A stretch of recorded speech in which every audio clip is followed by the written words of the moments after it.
Guys నమస్తే, నేను మీ Revanth నివి Motors నుంచి.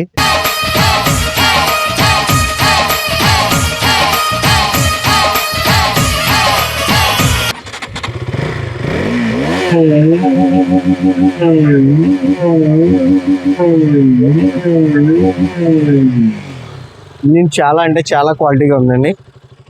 వెహికల్ డీటెయిల్స్ చూసుకుందాం. ఇది ఒరిజినల్ సీ బుక్ ఉందండి, ఫ్యాన్సీ నెంబర్ 6160. పాయింటింగ్ వచ్చేసరికి స్పీడోమీటర్ రీడింగ్ ఒకటి తిరగట్లేదండి. ఫ్రంట్ బ్యాక్ సీల్ టైర్లతో ఉందండి vehicle. Engine full quality and కండిషన్లో ఉందండి. ఒరిజినల్ సీ బుక్ ఉందండి, ఇన్సూరెన్స్ ఉంది. Pollution name transfer 6 months time పడుతుంది సార్. ఎందుకంటే పొల్యూషన్కి ఇప్పుడు ఓటీపీ అడుగుతున్నారండి. కస్టమర్ అవైలబుల్గా లేరు. ఆయన ఫోన్ చేశాను కానీ అవైలబుల్గా లేరండి అని చెప్పారు. ఇంట్లో వాళ్ళు ఫోన్ లిఫ్ట్ చేశారు. కొంచెం ఏదో చిన్న ఇష్యూలో ఉన్నారండి. 6 months ఖచ్చితంగా టైం పడుతుంది అన్నారు. నేమ్ ట్రాన్స్ఫర్ అయితే ఖచ్చితంగా అవుతుందండి, కానీ 6 months టైం పడుతుంది. ఈ లోపు ఒరిజినల్ సీ బుక్, ఇన్సూరెన్స్ 2 వేస్తానండి. చాలా తక్కువ ప్రైస్లో పెట్టాను సార్. ఫ్రంట్ బ్యాక్ 2 సీల్ టైర్లు వేసానండి. గ్రిప్ సెట్ ఒకటి వేసాను. Thank you guys.